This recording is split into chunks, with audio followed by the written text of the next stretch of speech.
எல்லாருக்கும் வணக்கம். முதல்ல இன்னைக்கு நம்மளுடைய விண்மீன் மாத இதழ்ல வெளியான ஒரு கதை. எனக்கு பிடிச்ச ஆசிரியர், ரொம்ப யதார்த்தமா கதை வடிவுல கொடுக்கக்கூடிய ஆசிரியர் கதை தான் எடுத்துட்டு வந்திருக்கேன். கதை சொல்ல போறேன் அப்படிங்கிற அந்த கதை தான் அப்பு சிவா எழுதினது. ஆத்தூர் அப்பு சிவா அவர்கள் எழுதினது. எனக்கு ரொம்ப அவங்கள்ட்ட பிடிச்சதே ரொம்ப யதார்த்தமாவும் இருக்கும், அதே நேரத்துல பல விஷயங்களை நமக்குள்ள ஈஸியா கடத்திட்டு போயிருவாரு. ஏன்னா இன்னைக்கு அநேக மக்கள் யதார்த்தங்களை விரும்பக்கூடியவங்க இல்லையா? அதனால எனக்கு இது ரொம்ப பிடிச்ச கதை. இந்த கதைக்குள்ள போனோம் அப்படின்னா, கதை சொல்ல போறேன் அப்படின்னு நான் நினைச்சேன் பல கதைகளை கொண்டு வருவாங்க நிறைய அப்படின்னு. இது வேற மாதிரியான ஒரு இது இருக்கு. வெற்றி அப்படிங்கிற ஒரு கேரக்டர் இதுல வச்சிருக்காங்க. அந்த வெற்றி அப்படிங்கிறவங்க ஒரு குறும்படத்தை இயக்குனர். அவர் கையில எப்படி இருக்கு அப்படின்னா, பைசைக்கிள் தீவ்ஸ் அப்படிங்கிற ஒரு திரைக்கதை பிரதி இருக்கு. அதை அவர் எத்தனை தடவை படிச்சிருப்பாருன்னு எண்ணியே சொல்ல முடியாது அப்படிங்கிற மாதிரி நம்மளுடைய ஆசிரியர் எழுதியிருக்காங்க. அது மட்டும் இல்லாம அவரோட ஃபர்ஸ்ட் ஷார்ட் பிலிமே ரொம்ப ஃபேமஸான ஒரு டிவி சேனல்ல டெலிகாஸ்ட் ஆகி சிறந்த குறும்படத்துக்கான ஒரு அவார்டையும் அவரு வின் பண்ண ஒருத்தர். அப்போ நிறைய மீடியால நிறைய இன்டர்வியூ எல்லாம் கொடுத்திருக்காரு. இப்போ ஃபேமஸான ஒரு டைரக்டர், தயாரிப்பாளர் JKD அப்படிங்கிறவர் கதை சொல்றதுக்காக கூப்பிட்டதன் பெயர்ல அங்க காத்து கொண்டிருக்கிறதுமான ஆசிரியர் அந்த சீனை வடிவமைச்சிருக்காரு. அது மட்டும் இல்லாம ரிசப்ஷன்ல உட்கார்ந்து இருக்காங்க. ஒருவேளை நான் யாருன்னு தெரியலையோ, அந்த பெண் அந்த அவரை கண்டுக்கல. எல்லாருக்கும் இது நம்மள மாதிரி எத்தனை பேர் அங்க வந்திருப்பாங்க, சோ எல்லாரையும் கண்டுக்க தேவையில்லை இல்லையா? அந்த மாதிரி அந்த பெண்ணும் நம்மளுக்கு தெரியல போல அப்படின்னு விட்டுட்டாங்க. அரை மணி நேரம் காத்திருக்காங்க. அப்பதான் அவரோட PA மகேந்திரன் அப்படிங்கிறவர் வராரு. ரொம்ப நேரம் வெயிட் பண்ணீங்களோ சார் அப்படிங்கிற மாதிரி எல்லாம் கேட்டுட்டு, இவர் யாரு தெரியுமா அப்படின்னு அந்த ரிசப்ஷனிஸ்ட திருப்பியும் கேக்குறாங்க. கேட்டுட்டு, இல்லையே சார் தெரியலையே, இவங்கதான் ரொம்ப ஃபேமஸான ஒரு குறும்பட இயக்குனர், அவருக்கு அதை பத்தி தெரியலன்னு சொல்றீங்களே அப்படின்னு சொல்லிட்டு அவர் ரூம்குள்ள கூட்டு போறாங்க. ரூம்குள்ள கூட்டு போயிட்டு ரொம்ப அந்த ரூம் உட்கார வச்சுட்டு வருவாங்க சார் அப்படின்னு சொல்லிட்டு ஒரு காஃபிக்கும் அவர் சொல்றாரு, இவருக்கு காஃபி கொடுக்க சொல்லிட்டு போறாரு. அந்த ரூம் ரொம்ப பிரம்மாண்டமா இருக்கு. அதோட சேர் ஆசிரியர் எப்படி சொல்லியிருக்காருன்னா, காட்ஃபாதர் உட்கார்ற மாதிரியான ஒரு ரொம்ப நல்ல சேரு, அநேகமா அதுதான் JKDயோட சேரா இருக்கும் அப்படின்னு சொல்லி இவர் நினைச்சிட்டு இருக்காரு. நம்ம எப்பவுமே ஒரு ரூம் உட்கார வச்சு நம்ம சுத்தி பார்ப்போம் இல்லையா? அப்படி பார்க்கும்போது அதோட ரூமோட ஷீல்டு இருக்கு நிறைய பின்னாடி.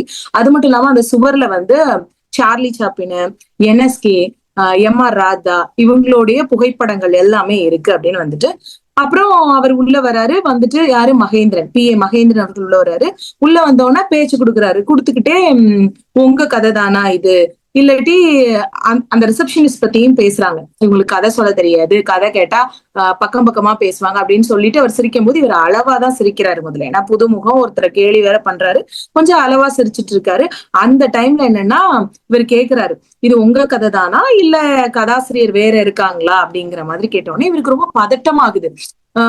ஏன் கதை பத்தி தானே கேக்குறேன். அந்த பதட்டத்தை கவனிச்சு அந்த PA மகேந்திரன் அவர்கள், இந்த கதை பத்தி தானே கேக்குறேன், ஏன் இவ்வளவு பதட்டம், உங்களுக்கு கதை எழுத தெரியும்னா ஓகே தான், ஆனா இப்ப இருக்கக்கூடிய ஜெனரேஷன்ல ஒருத்தர் டைரக்ஷன் பண்ண வாராங்கன்னா அதுக்கு முன்னாடி அவங்க கதையை ரெடியா வச்சிருக்காங்க. ஆனா கதைங்கிறது வேற, திரைக்கதை அப்படிங்கிறது வேற. நம்ம தயாரிச்சு வெளியிடறோம் இல்லையா, அது அவ்வளோத்தையும் டைரக்ஷன்ல கொண்டு வர்றதுங்கிறது வேற. இதை நிறைய பேர் புரிஞ்சுக்கிறதே இல்லை அப்படிங்கிற மாதிரி ஒரு விளக்கத்தை கொடுக்குறாரு நம்ம PA மகேந்திரன். அந்த JKDயோட PA மகேந்திரன் அவர்கள் வெற்றி அப்படிங்கிற அந்த குறும்பட இயக்குனருக்கு. அப்போ இவர் சொல்றது எல்லாம் கேட்டுட்டே இருக்காரு. ஏன்னா வேர்ல்டு ஃபேமஸ் பிலிம்ஸ் கதாசிரியர் எல்லாருமே வேற வேறதான், அதாவது ஒரே ஆளே எல்லாம் பண்ணல அப்படிங்கிற மாதிரியான எக்ஸ்பிளனேஷனையும் கொடுக்குறாரு. அப்போ காஃபி வருது, அதை குடிக்கிறாங்க. ரொம்ப நல்லா இருக்கு காஃபி, அவருக்கு ரொம்ப பிடிச்சிருக்கு. காஃபி குடிச்சு முடிச்ச கையோட, நீங்க என்கிட்ட வேணா கதை சொல்றீங்களா அப்படின்னு PA கேக்குறாங்க. கேட்டோன்னு அவருக்கு இன்னும் பதட்டம் ஆயிடுச்சு. கம்பல்ஷன் எல்லாம் கிடையாது, சொல்லுங்க, இது ஒரு ட்ரையல் மாதிரி இருக்கும் இல்லையா JKDக்கு முன்னாடி சொல்றதுக்கு அப்படின்னோடனே கம்பல் பண்ணல. சரி அப்ப நம்மளும் சொல்ல ஆரம்பிக்கிறாங்க. ஒரு கிராமம் சார், அந்த கிராமத்துல ரொம்ப கஷ்டப்படுற ஒரு பையன், ரொம்ப கிழிஞ்ச யூனிஃபார்ம் தான் அவன்கிட்ட இருக்கு. அவனோட ஒரு ஆசை இருக்கு, அவனுக்கு கிழியாத ஒரு சட்டை போடணும், புது சட்டை வாங்கணும் போடணும் அப்படிங்கறதா அப்படின்னு சொல்ல ஆரம்பிக்கும் போது, இது சில்ட்ரன்ஸ் ஆஃப் ஹெவன் அப்படிங்கிறது மாதிரி இருக்கே, அத மாதிரி இருக்கே அப்படின்னு உங்க கையில இருக்கிற, அவர் கையில ஒரு புக் வச்சிருந்தாரு இல்லையா, பைசைக்கிள் தீவ்ஸ்னு சொல்லிட்டு அது அவர் ரொம்ப பிடிச்ச ரொம்ப ரசிச்ச ஒரு இது தானே அது. அப்படிங்கிற மாதிரி இது வந்து காப்பி இல்ல சார், இந்த மாதிரியான காப்பி இல்ல, அதோட தழுவலா என்னோட கிராமத்துல நான் பார்த்த விஷயங்கள் எல்லாத்தையுமே காட்சிப்படுத்தி இருக்கிறேன் அப்படிங்கிற மாதிரி சொல்லியிருக்காரு. ரொம்ப போர்லாம் அடிக்காது, சீட்டோட நுனியில உட்கார்ற மாதிரி நான் வந்து மூவியை வந்து கரெக்டா நகர்த்தி கொண்டு போவேன், ஸ்கிரீன் பிளே அப்படி இருக்கும் அப்படிங்கிற மாதிரி எல்லாமே பிஏட்ட சொல்றாங்க. அப்போ ஜேகேடி கரெக்டா என்ட்ரா வராரு. உடனே அப்படியே ஒரு பதட்டத்துல அமைதியாயிராரு. யாரு? பிஏ மகேந்திரன். அப்போ என்ட்ரானவுன்னா அவர் எப்படி இருக்காரு? கொஞ்சம் வெள்ளை சட்டை, நல்லா ஒரு கர்னியில ஷூட் போட்டு பார்த்ததை விட ரொம்ப செவப்பாவும் இருக்காரு. அது மட்டும் இல்லாம கொஞ்சம் குண்டாவும் இருக்காரு. அப்ப என்னாச்சு, அவர் கூட ஒரு 2 யங்ஸ்டர்ஸும் வராங்க. அவங்க பேரு ஜோவும் செல்வாவும். அவங்க யாரு அப்படின்னா ஜேகேடியோட அண்ணா பசங்க 2 பேரும். அப்போ இப்ப உள்ள குறும்பட இயக்குனர் தான் வந்து இண்டஸ்ட்ரியில ரொம்ப கலக்குறாங்க, அதனாலதான் நான் உங்களை செலக்ட் பண்ணிருக்கேன் அப்படிங்கிற மாதிரி ஒரு விளக்கம் வந்து இவங்க கொடுத்திருக்காங்க. எப்படி இருக்கு என்ன ஏதுன்னு கேட்டுட்டு ஜேகேடி சொல்றாப்புல இருக்கு. ஆனா பக்கத்துல ஒரு சேர் இருக்கு, அவங்க எல்லாரும் உட்கார்ந்துட்டாங்க. வெற்றி உட்கார்ந்தாச்சு, பக்கத்துல வந்த சின்ன பசங்க 2 ஜோ செல்வா எல்லாரும் உட்கார்ந்தாச்சு, ஜேகேடி உட்கார்ந்தாச்சு. இவரை மட்டும் உட்கார அனுமதிக்கல. இடம் இருந்தும் நம்ம பிஏ உட்காரல. அவரை வந்து ஒரு மாதிரியே ட்ரீட் பண்றாங்க. அப்போ அதனாலதான் நான் சொல்றேன் அப்படின்னு சொல்லிட்டு என்ன அப்படிங்கிற மாதிரி கேக்குறாங்க. கதை சொல்ல ஆரம்பிக்கும் போதே இவர் எல்லா கதையும் சொல்றாரு. யாரு? பிஏட்ட சொன்ன மாதிரியே கதை சொல்ல ஆரம்பிக்காரு. உடனே இவர் வந்து கோவத்துல கேக்குறாரு, ஏன் இந்த மாதிரி கதையெல்லாம் வந்து எப்படி இருக்கணுங்கிறது என் பிஏ சொல்லலையா, கதை அடிச்சிட்டு இருந்தீங்களா அப்போ அப்படின்னு சொல்லி கேட்டு, இதெல்லாம் 80களோட முடிஞ்சு போச்சு, இந்தா இருக்காரு பிஏ, இவரும் இந்த மாதிரி கதையோட தான் என்கிட்ட வந்தாரு, இதெல்லாம் செல்லாது, அதனால என்கிட்ட உதவியாளராகவே சேர்ந்துட்டாரு அப்படிங்கிற மாதிரி அவர் ரொம்ப மட்டம் தட்டுற மாதிரியான பேச்சுக்களா இருக்கு. இப்போ இருக்கிற ட்ரெண்டுக்கு ஏத்த மாதிரி நான் ரொம்ப பேன் இண்டியா படம் எடுக்கணும்னு நினைக்கிறேன், பிரம்மாண்டமா எடுக்கணும்னு நினைக்கிறேன் அப்படிங்கிற மாதிரி எக்ஸ்பிளைன் பண்ணிட்டே சொல்றாரு. பேன் இண்டியா அப்ப ரொம்ப பிரம்மாண்டம் அப்படிங்கிற மாதிரி சொல்லிட்டு, ஜோ செல்வா நீங்க 3 பேரும் சேர்ந்துதான் இந்த கதையை எழுதுறீங்க, வெற்றி ஜோ செல்வா நீங்க தான் இந்த 3ஐயும் எழுதுறீங்க அப்படின்னு சொல்லிட்டு இவருக்கு அப்படியே ஒரு மாதிரி இருக்கு. ஏன்னா நம்ம எடுக்க போற கதை நினைச்சு வந்தோம், இவரா சொல்லிட்டாரு நீதான் இதுக்கு அப்படிங்கிற மாதிரி உள்ள கொண்டு வந்துட்டாரு. அப்போ ஹீரோ வந்து திவாகரை புக் பண்ணிடலாம். பட்ஜெட் இவர் சொல்றாரு என்னோட பட்ஜெட் 10 கோடி தான் சார். யாரு? நம்மளுடைய வெற்றி. ஆனா இவர் என்ன சொல்றாரு, நான் பல கோடி போட்டு படம் எடுக்கணும்னு நினைக்கிறேன், இதுக்கு ஹீரோவா வந்து திவாகரை புக் பண்ணிடலாம். அந்த திவாகர் 100 கோடி கேட்பானே அப்படின்னு சொல்லி ஜோ சொல்றதுக்கு 150 கோடிக்கு அவனை புக் பண்ணிடுவோம் அப்படிங்கிறாங்க. எத்தனை? 150 கோடியா. அடுத்தது இன்னொரு, அவர் வந்து அயன் கடை வச்சிருக்க மாதிரி நம்ம இது பண்ணிக்கலாம். இன்னொன்னு வந்து இட்லி கடையாமா. ஆக்சுவலா வந்து இந்த கதையை வந்து சொல்ல ஆரம்பிக்கிறாங்க. திவாகர் நீ இப்போ ஜோ கதை சொல்லு அப்படின்னா கதை எப்படி ஆரம்பிக்குதுன்னா, இவர் அமைதியா உட்கார்ந்து கேட்டுட்டு இருக்காரு. யாரு? நம்ம வெற்றி நாயகன் வெற்றி அமைதியா உட்கார்ந்து கேட்டுட்டு இருக்காரு. ஜோ சொல்றான், ஒரு மூவி ஹெலிகாப்டர்ல வந்து இறங்குறாரு, ரொம்ப கருப்புல வெளிச்சம் பாயுது, ஹெலிகாப்டர்ல வந்து இறங்கும் போதே கோட் ஷூட் போட்டிருக்காரு, தொப்பி கண்ணாடி எல்லாம் இருக்கு, லேடிஸ் ஹாஸ்டல் வாசல்ல வந்து இறங்குறாரு, சாமுராய் படத்துல வர மாதிரி கத்திய வச்சு ஒருத்தர் தலையை சீவுறாரு, தலை தனியா பாருக்கு, அந்த ரத்த துளியில நம்மளோட டைட்டில் அப்படின்னு சொல்லும்போது எனக்கு இந்த கதையை வாசிக்கும் போது ஆசிரியர் எப்படிலாம் இந்த காலத்துல நடக்கிறது, இந்த காலத்துல ஜெனரேஷன் ரசிக்கிறது எல்லாம் கொண்டு வந்திருக்காரு பாருங்களேன் அப்படி இருந்துச்சு. இப்போ வெற்றிக்கு அப்படியே பதட்டமும் ஒரு அப்படியே கேட்டுட்டு இருக்காரு. உடனே யாரு சார்? அவர்தான் ஹீரோவா அப்படின்னு சொல்லி ஜேகேடி கேட்க, வாட்ச்மேனா சார் அப்படின்னு சொல்லி வெற்றி கேட்கிறான் அவன்கிட்ட. இல்ல நீங்க முதல்ல கதையை சரியா கவனிங்க பாருங்க அப்படின்னு சொல்லிட்டு இருக்கு போதுதான் பட்ஜெட் பத்தி பேசுறாங்க. இந்த 100 கோடி 150 கோடி வந்து திவாகருக்கு கொடுத்துருவோம், இன்னொரு ஹீரோவையும் போடுவோம், அவருக்கு 50 கோடி. திவாகர் வந்து அயன் கடை மாதிரியா, ஜிபிஎம்னு இன்னொரு ஹீரோ, அவங்க வந்து இட்லி கடை வச்சிருக்க மாதிரி, தெலுங்குல கன்னடால அவங்கதான் ரொம்ப ஃபேமஸ், அதனால அவங்களுக்கு 50 கோடி. ஐயோ ஏன் பட்ஜெட்டே 10 கோடி அப்படிங்கிற மாதிரி ஒரு மனசுல நினைச்சுக்கிட்டே இருக்காரு. அப்ப செல்வா நீ சொல்லு அப்படின்னு சொல்ல ஆரம்பிச்ச உடனே அடுத்து கதை நீண்டுட்டு இருக்கும் போதே இவங்க வந்து என்னன்னா, இதுக்கு இடையில இன்டர்வல் வர வந்து இவங்க 2 பேரும் ஃப்ரெண்ட்ஸ் அப்படிங்கறத நம்ம காமிக்க கூடாது, சண்டை போட்டுட்டே தான் இருக்கிறாங்க. அதுக்கு இடையில வந்து என்னன்னா, இவங்க 2 பேரும் ஒரு ஊருக்கு வராங்க, அந்த ஊர்ல 10 வருஷமா இருக்காங்க, ஆனா என்ன காரணத்துக்காக வந்தாங்க இது எல்லாமே பிளாஷ்பேக். இப்ப என்ன நடக்குதுன்னா, ஒரு பாதாள உலகம், அந்த பாதாள உலகத்துலதான் வில்லன் இருக்கான். அந்த பாதாள உலகத்தை வடிவமைப்பதற்கு எவ்வளவு கோடி? ஒரு 100 கோடி ஆகுமா? அவ்வளவுலாம் ஆகாது, 90 கோடி தான் ஆகும் அப்படின்னு சொல்றாரு. அதையும் பண்ணிடலாம் அப்படின்னு ஆச்சு.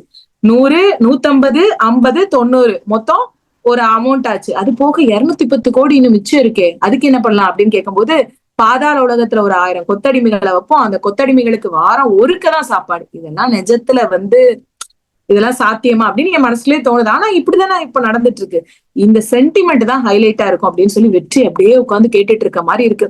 அப்போ டோட்டல் பட்ஜெட் 500 கோடி, சும்மா பிரம்மாண்டமா எடுக்கிறோம். இந்த மாதிரி புதுமுக இயக்குனர்களை வச்சு எடுத்தா தான் ரீச் ஆகும் அப்படின்னு சொல்லிட்டு வெற்றி கேட்டுக்க எல்லாம் முடிச்சுக்க அப்படிங்கும் போது அப்படியே வெற்றியோட இதாகுது. இதுக்கு இடையில என்ன ஆகுது, பிஏ வந்து சொல்றாரு, இருந்தாலும் கதை கொஞ்சம் இடிக்குதே சார் அப்படிங்கிற மாதிரி சொல்றாரு. அதுக்கு இடையில இந்த பாதாள உலகத்தோட என்ட்ரன்ஸ் எங்க இருந்துன்னா, இலங்கையில இருந்து பாதாளம் தோண்டி இந்தியாவுக்குள்ள வர மாதிரியாம். அந்த இதுக்கு காவலுக்கு வந்து ஒரு வடநாட்டு ஹீரோவை வச்சாச்சு. இப்படி ஒரு அந்த மேப்பே லண்டன்ல இருக்கான். லண்டன் டான் வந்து ஒரு ஹீரோ. இப்படி ஒரு கதைக்கு எவ்வளோ நம்ம வந்து முடிசூட்ட முடியுமோ அவ்வளவையும் முடிசூட்டி வச்சாச்சு. பெருமூச்சு விட்டுக்கிட்டு இவர் பாட்டுக்கு இருக்காரு. கதையும் எடுக்கிறாங்க. 1 வருட படப்பிடிப்பு. இதுக்கு இடையிலதான் பிஏ வந்து எங்கேயோ எடுக்குதுன்னு சொன்னோன்னா ரொம்ப கோவமா எந்திரிச்சு அவர்கிட்ட கோவப்பட்டுறாரு பிஏட்ட. அப்போ தெரியுது இவருக்கே நிலைமை. அப்போ வெற்றி வெளியில வந்தோடனே, முதல்ல இந்த அமைதியா நீ இந்த படத்தை பண்ணு, ஒரு தடவை உங்க பேர் வெளியே வரட்டும், அடுத்தது உனக்கு என்ன பிடிக்குதோ, நீ என்ன பட்ஜெட் வச்சிருக்கியோ அந்த மாதிரி படங்கள் பண்ணலாம் அப்படிங்கிற மாதிரி ஒரு அட்வைஸ் கொடுக்குறாரு. 1 வருடம் படம் எடுக்கிறாங்க. படமும் நல்ல ஒரு பிரம்மாண்டம் அப்படிங்கிற மாதிரி எடுக்கிறாங்க. ஏன்னா 500 கோடி ஆச்சு. 500 கோடி என்ன ஆயிடுச்சு, ஒரு வருஷத்துல 700 கோடி செலவாயிடுச்சு. 700 கோடி 20 மாநில ஆக்டர் வச்சு அதோட பப்ளிக் பண்ணுவாங்க இல்லையா, அந்த ப்ரமோஷன் நடக்குது. படத்தோட பட்ஜெட் ப்ரமோஷன் எல்லாமே நடந்து முடிஞ்சிருச்சு. எல்லாம் நடந்து முடிஞ்சதுக்கு அப்புறமா படமும் வெளியில வந்துருச்சு. படம் வெளியில வந்து 2வது நாள் அந்த சீட்ல வந்து உட்கார்ந்துருக்காரு ஜேகேடி. ஜோட்டையும் ஷெல்வாட்டையும் கேட்கிறாரு என்னாச்சு அப்படின்னு. எல்லாத்தையும் போட்டுதான் படம் எடுத்தோம், படம் நல்லாத்தான் வந்துச்சு. அப்புறம் என்ன ஆச்சு அப்படின்னா, 1000 கோடி எதிர்பார்த்தேன் நான் அப்படின்னு சொன்னோம்னா, 50 அதுல பாதியாவது வந்துச்சு அப்படின்னு கேட்கும்போது, இல்ல 50 கோடி தான் வந்துச்சு, அதுவும் டிக்கெட் புக் பண்ணிருப்பாங்க இல்லையா அதனால வந்துச்சு அப்படின்னு சொல்றாரு இவரு. உடனே என்ன ஆச்சு அப்படின்னும் போது அப்படியே கேட்டுட்டு இருக்கும் போது அதை விட்டுட்டு இப்ப இவரு வராரு. சரி, நம்ம பிஏ ஒருத்தர் இருந்தாருல்ல மகேந்திரன், அவர் ஒரு படம் எடுத்துட்டு இருந்தாருல்ல, என்ன ஆச்சு அப்படின்னு. ஆமா, அவர் ஒரு படம் எடுத்தாங்க, இந்த படம் எப்படி ஓடுது அப்படின்னு கேட்டோன்னே, ஆரம்பிச்சு ஒரே வாரம் தான் ஆச்சு, அந்த படம் வந்து கிட்டத்தட்ட 100 கோடி வசூல் ஆயிடுச்சு அப்படின்னு. அந்த கதை என்னவா, ஒரு சின்ன பையன் கிழிஞ்ச சட்டை அப்படின்னு சொன்னா, வெயிட் இது நம்ம டைரக்டர் வெற்றி சொன்ன கதை மாதிரி இருக்கே அப்படின்னு சொல்லி கேக்குறப்ப, ஆமா, ஆனா நம்ம அந்த டைரக்டருக்கு வந்து கொடுக்கக்கூடிய சம்பளமே வெறும் 10 கோடி தான் சொல்லியிருந்தோம், இன்னும் கொஞ்ச நாள்ல அந்த படம் வந்து 300 கோடி தாண்டுமா அப்படின்னு சொல்லி இந்த கதையை வந்து முடிச்சிருந்தாங்க. ஆக ஒரு கதை புறக்கணிக்கப்படுகிறது. பிரம்மாண்டம்ங்கிற பேர்ல நிறைய விசித்திரமான காட்சிகள், விசித்திரமான கதைகள் எல்லாமே உள்புகுத்தப்படுது. அந்த கதையோட முடிவும் நமக்கே தெரியும் அதை கேட்கிற போதே. ஏன்னா ஒரு யூத் அப்படிங்கறது பேரை வச்சுக்கிட்டு என்னெல்லாமோ ஒரு இதுக்கு முடிசூட்டுறாங்க. ரொம்ப தத்ரூபமா ஒரு பிஏவையும் ஒரு சாதாரண ஒரு குடும்ப இயக்குனரையும் வச்சு எந்த கதை ஜெயிக்குது, எந்த கதை உண்மை, மக்கள் எதை விரும்பி பாக்குறாங்க உண்மையிலே அப்படிங்கிறத கடைசியா நம்மளுடைய எழுத்தாளர் அப்பு சிவா அவர்கள் ரொம்ப அழகாவே முடிச்சிருப்பாரு. நான் இந்த மாதிரியான ஒரு எண்டிங்க தான் கண்டிப்பா வேணும் அப்படின்னு சொல்லி எதிர்பார்த்தேன்னு வச்சுக்கோங்களேன். இப்படி ஒரு பையன் இருக்கானே, இப்படி ஒரு கதையா அப்படின்னு ரொம்ப தன்மையாவும் அழகாவும் இருந்துச்சு. ஃபியூச்சர்ல நிறைய யங் ஜெனரேஷனுக்கு இதுதான் ரியாலிட்டி அப்படின்னு புரியுற மாதிரியான ஒரு கதையா யதார்த்தமா இருந்துச்சு அப்படின்னு சொல்லலாம். வாய்ப்பளித்தமைக்கு நன்றி. இந்த நம்ம கேலக்சியோட 12வது மின்னிதழ்ல இந்த அப்பு சிவாவோட நம்ம எழுத்தாளர் அப்பு சிவா கதை சொல்ல போறேன் அப்படிங்கிற அந்த கதை எனக்கு ரொம்ப பிடிச்சிருந்துச்சு. வாய்ப்புக்கு நன்றி.